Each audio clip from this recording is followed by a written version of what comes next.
नमस्कार, मैं हूं उपेंद्र यादव। आज का सवाल थोड़ा असहज है लेकिन पूछना जरूरी है। सवाल है, क्या इस देश में अनुभव का कोई मोल नहीं बचा? क्या एक ऐसा शिक्षक जो 3 दशक से चाक और डस्टर से देश की नींव गढ़ रहा है, उसे अब यह साबित करना होगा कि वह योग्य है या अयोग्य है? जी हां, आज की सबसे बड़ी चिंताजनक खबर उन लाखों शिक्षकों के भविष्य से जुड़ी है जो पिछले कई वर्षों से निष्ठा और मेहनत से बच्चों को गढ़ते आ रहे हैं, लेकिन अब उनका ही भविष्य अधर में लटक गया है। एक अदालती फैसले की वजह से 1 सितंबर 2025 सुप्रीम कोर्ट का फैसला आया। फैसला ये कहता है कि देश में अब कोई भी शिक्षक, चाहे वह कब का नियुक्त हुआ हो, उसने अगर टीचर एलिजिबिलिटी टेस्ट यानी टेट पास नहीं किया तो उसे अनफिट मान लिया जाएगा। सुनने में यह फैसला शिक्षा व्यवस्था की कसौटी को मजबूत करने वाला लग सकता है, लेकिन जरा ठहरिए।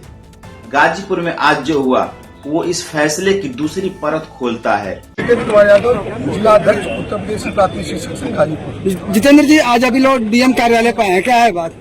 हम लोग आए हैं, ये माननीय सुप्रीम कोर्ट के द्वारा एक आदेश जारी हुआ था, उसके में जो आदेश जारी किया गया वह सुप्रीम कोर्ट को गुमराह में रख करके, माननीय न्यायालय को गुमराह करके आदेश जारी करा दिया गया।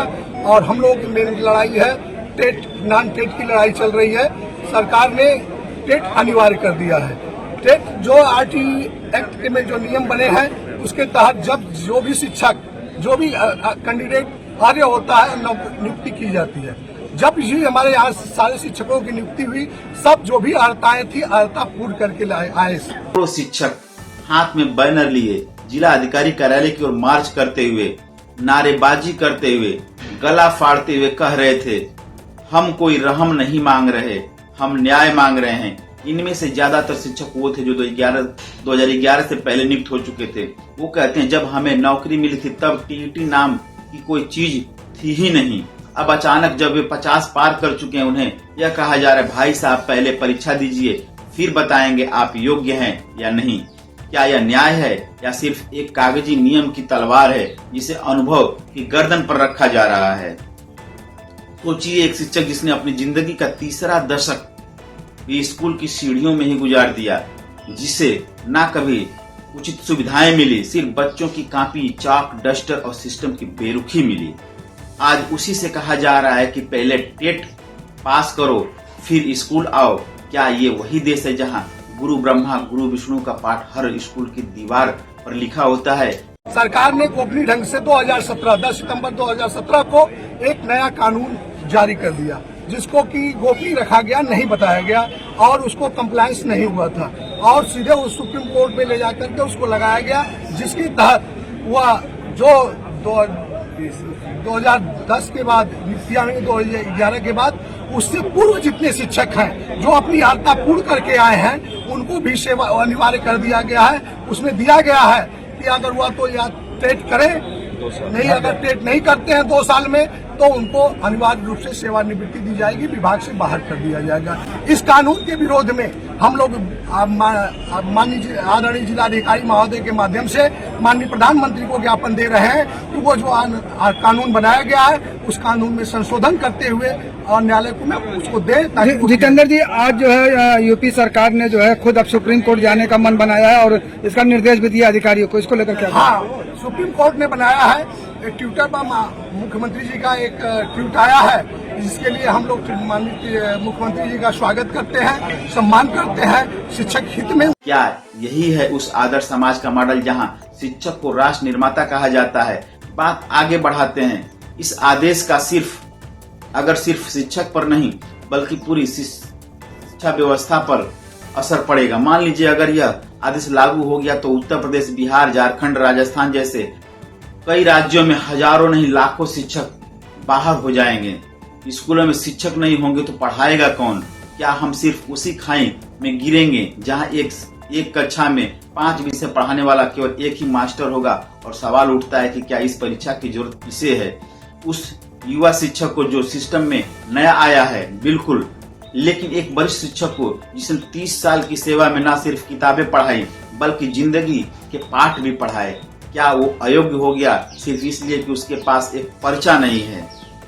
किसी को याद नहीं है कि उस शिक्षक ने नक्सल प्रभावित गांव में पढ़ाया, कभी पंखा ना होने की स्थिति की शिकायत नहीं की। जब स्कूलों में स्मार्ट क्लास नहीं थे तब भी अपने बच्चों को अपने अनुभव से इतिहास और गणित को दिलचस्प बना दिया करते थे, और अब एक परीक्षा की बात कहकर उस पूरी सेवा को शून्य बना दिया जा रहा है। सिस्टम कहता है पास करो वरना घर बैठो। तो यह कौन सा सुधार है? तो ये एक रीसेट बटन जैसा लगता है कि किसी चेतावनी को पहले से कर दीजिए। इस पूरे मामले में मुख्यमंत्री योगी आदित्यनाथ ने दखल दिया। उन्होंने शिक्षा विभाग को निर्देश दिया है कि सुप्रीम कोर्ट में रिवीजन पिटीशन दायर करें।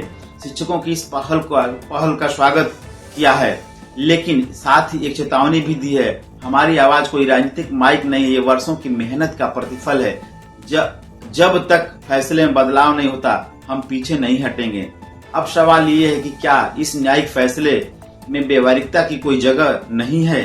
कोर्ट का आदेश मान्य है, कानून का सम्मान होना चाहिए, लेकिन जब एक आदेश सामाजिक संरचना पर असर डाले तब उसकी पुनर्विचार की जरूरत हो जाती है।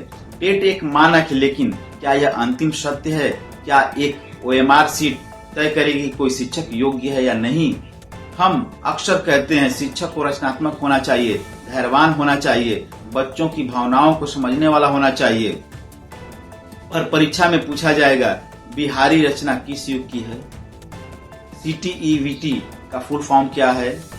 कौन सा शिक्षण विधि सबसे उत्तम है? क्या ये सवाल उस शिक्षक की वर्षों की सेवा से बड़े हो गए हैं? इस देश में हम डॉक्टरों को रजिस्ट्रेशन से जोड़ते हैं, इंजीनियरों को काउंसिल से जोड़ते हैं, वकील बिना बार काउंसिल के प्रैक्टिस नहीं कर सकते हैं। ये सब समझ में आता है, लेकिन यहाँ शिक्षक की बात हो रही है। वो शिक्षक जिसने कभी बच्चों की फीस स्वयं भर दी थी, जिसने कभी अपने घर से किताबें लाकर क्लासरूम में बांटी थी, जिसने कभी स्कूल बंद होने के बाद भी रुककर बच्चों को समझाया और पढ़ाया था, क्या वो अब परीक्षा की कटघरे में खड़ा होगा? मैं ये नहीं कहता कि परीक्षा नहीं होनी चाहिए, लेकिन मैं यह जरूर कहता हूँ कि परीक्षा का मतलब सिर्फ लिखित नहीं होता।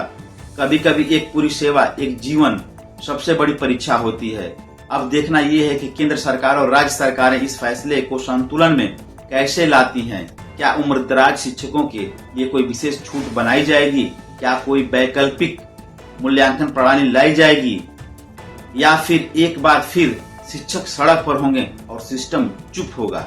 मैं उपेंद्र यादव और इस सवाल के साथ आपके सामने हूँ। क्या अनुभव अब अयोग्यता बन चुका है, या फिर यह देश अब भी इतना समझदार है कि वो अपने शिक्षकों को सिर्फ एक परीक्षा से नहीं बल्कि उनकी पूरी जिंदगी की किताब से परखेगा? आप देखते रहिए, हम इस मुद्दे पर आपकी आवाज बने रहेंगे और नीति, न्याय और नैतिकता के बीच से गुजरती इस बहस को आपके सामने ईमानदारी से रखते रहेंगे। नमस्कार, मैं उपेंद्र यादव। अगर ये वीडियो आपको अच्छी लगी हो तो इसे शेयर जरूर करें।